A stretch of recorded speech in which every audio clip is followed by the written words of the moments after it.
right, here we go. We are here at the Stronger Together podcast. I am your host, Matthew Joseph, getting you ready for the Nice Skate event coming up in just under 2 weeks. And I am thrilled to have one of my favorite people in this world and who I always love to see and respect. And she is now here with us today for just fitting us in. So we're psyched to have you here. So, Aimee Bloom, welcome to the podcast.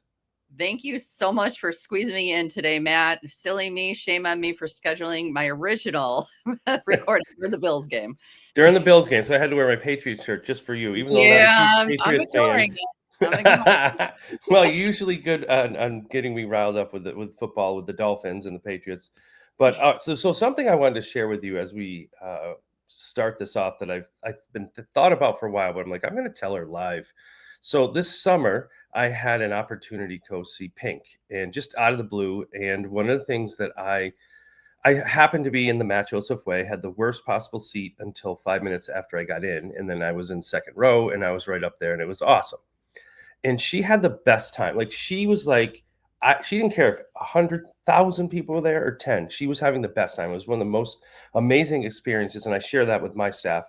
Well, every time I see you present, now I'm going to think it's like Pink performing. Like you always have the best time. If there's one person in the presentation room, or if you're doing your TED talk that I got a chance to watch the recording of it, you just look like you're having the best time. So that's just something I wanted to share. I don't know how you approach presenting, but that's something I take away from your work and always see when you present. Well, I appreciate that. And Pink, for those who don't know, is my idol. Like she is fabulous. She's one of my favorite performing artists to go see live. Taylor Swift is a close second. So amazing show, but she just does that. She brings the energy. And when I do my presentations, I think a lot of the times it's just because it's something I'm passionate about and it's raw, it's real, right? So I that's a big part of it, like the authenticity that I bring to a lot of the presentations. Like I know we'll talk about in a moment, my creativity one that's new this year. So come and see it. I'm really stoked and excited. It's a lot to cover in 45 minutes, but yeah, just that, it's connecting with the audience. Yeah, so it's something that I admire, and I try to ramp it up, especially if you're there. Then I'm like, I got to step it up for Aimee. She's in the house.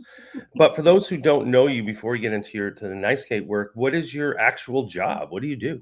Oh, well, I am the supervisor for instructional technology for the Buffalo Public School District. I oversee 18 awesome instructional technology coaches for the district.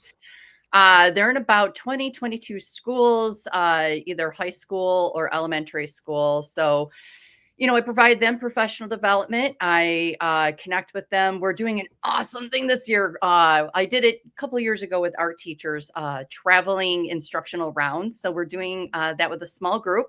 We call it our That's awesome. professional learning family. We're going into each one of our buildings and we're going to learn from each one of our coaches. So I also do a couple other things on the side. I'm a Bloom Board certified coach and I train for ISTE and several other avenues. And I'm a full-time mom. So All right. Well, all sorts of impactful stuff. And now for one day this year, you're going to be a full-time presenter. You have multiple sessions on the Sunday of Nice Skate. How many years have you been going to Nice Skate?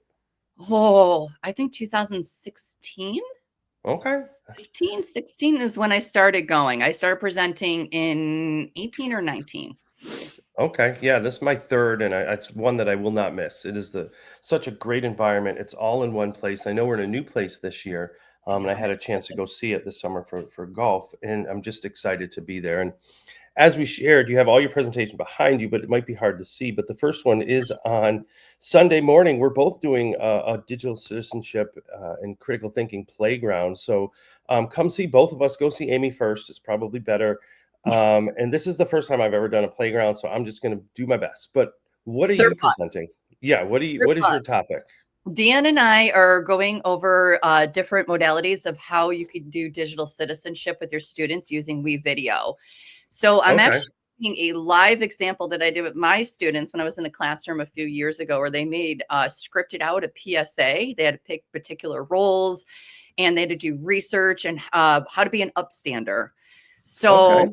Yeah, in true sixth grade style, it's absolutely ridiculous. Love those sixth grade students. They're fabulous. They had such a good time with that. And it was student-led project based. So come check that out. We also give you a variety of other ideas on what you could be doing project-based, authentic digital citizenship activities with your students. Yeah, and there's going to be a lot of people. So Amy was sharing what that she's doing with Deanne, and if you look here, it is Sunday at 8:30 to 10:30. I think you and I are going at 8:30 to 9:30, as it says here. And there's going to be a lot of different opportunities. And one of the things that I've always liked about it is you go and gather a lot of different ideas as well. So I'm going to come over and try to sneak away to WeVideo because it's one of the things that we use in our district, and I want to encourage more use of that. So that's incredibly exciting. So after that, you have the full day still. You have 2 more sessions. So we're going to dive into these.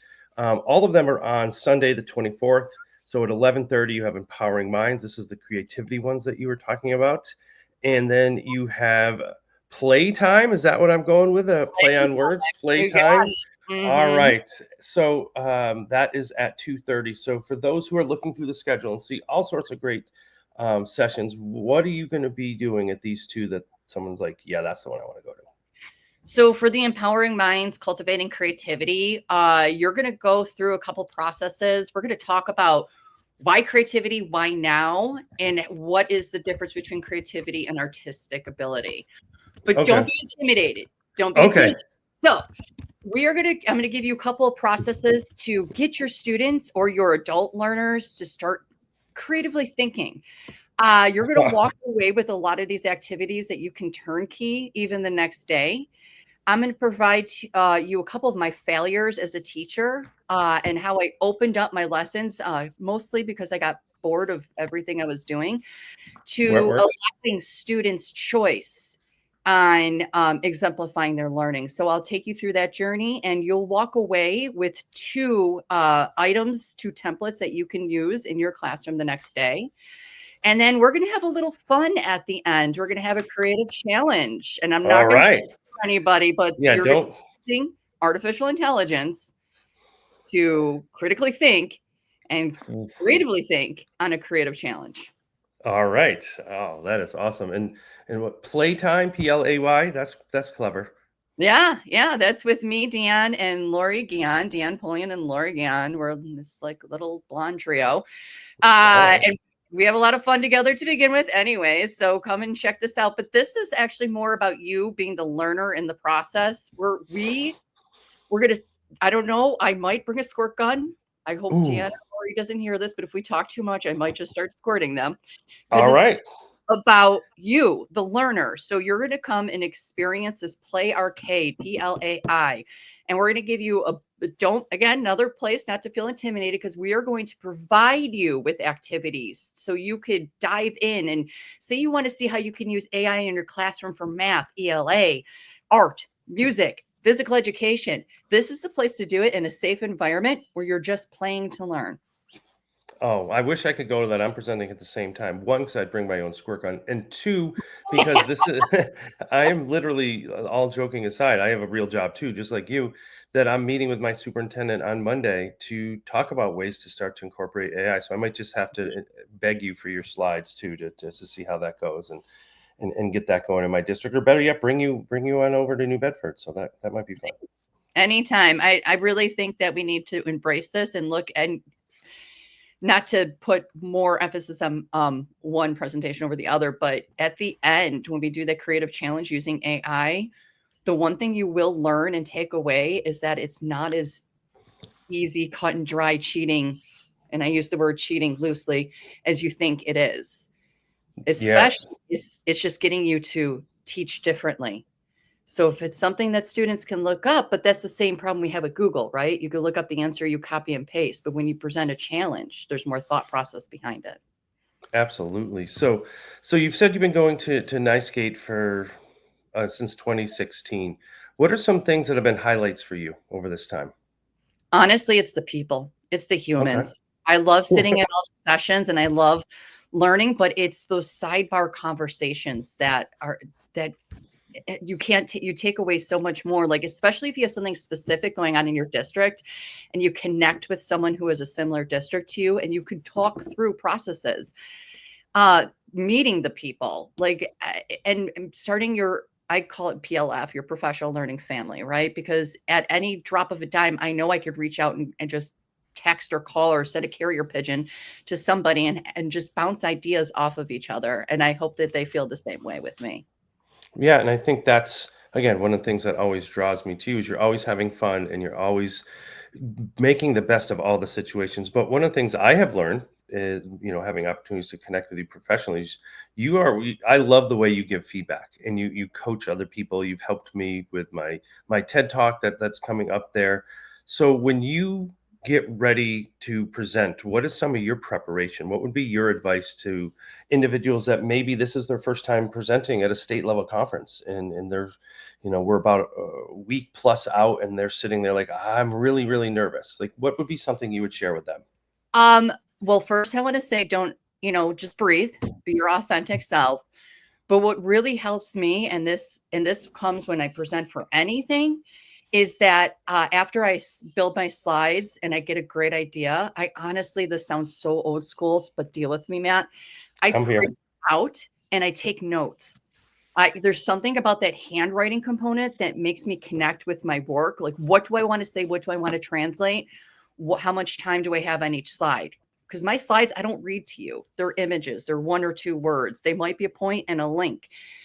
So what do I want to convey? What messages? And then practice and, just rehearse it once or twice and just bring your true self into your presentations. And if you fumble or even if you get off track, which I tend to do in my presentations, is those real moments, those in the moment learning. That is what most people take away from any of these experiences, because your slide decks will always be there.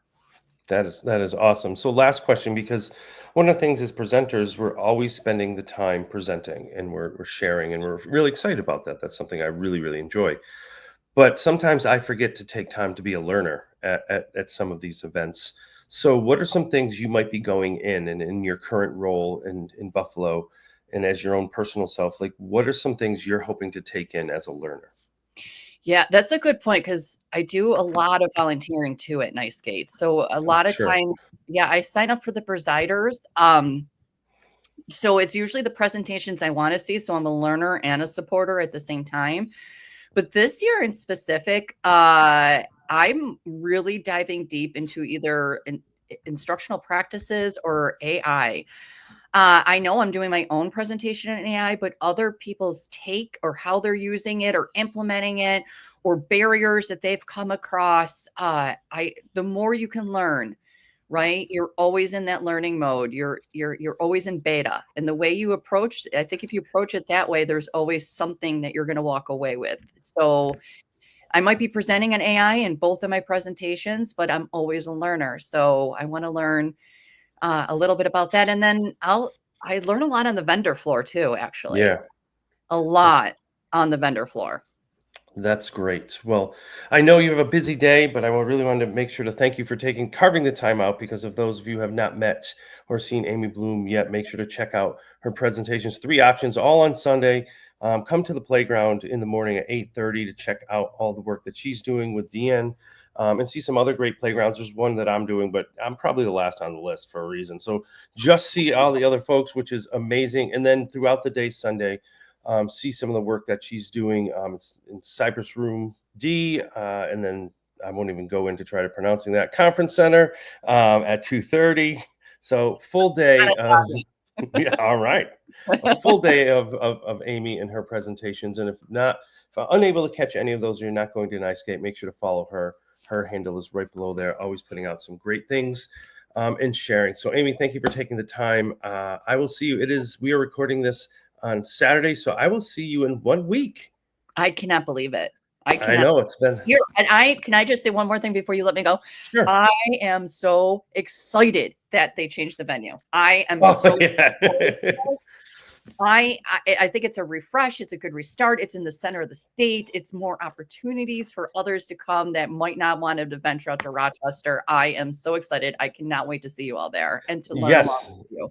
And this summer I had a chance to go out and see it. It's just a great place. It's very open, and the nighttime event locations are just exciting. So I will see you Saturday, and it's going to be 3 days of learning, of course, but also refreshing ourselves because we need that in our profession too. You also need to learn to have fun and not take life so seriously. So 100%. I can't wait. Well, I look forward to having fun with you, Amy, in about a week, and then for the next couple of days, getting to see your work and sharing. And again, thank you for your support for myself in the work that I'm doing I at Nightscape cannot Listener. wait to hear your talk. It's All gonna right. Well, thank you. And for all of you out there listening or watching, make sure to continue to tune in. We have one more week of interviews before we all head out to Turning Stone, and continue to tune in and follow these amazing speakers. Amy, have a great rest of your day. You too.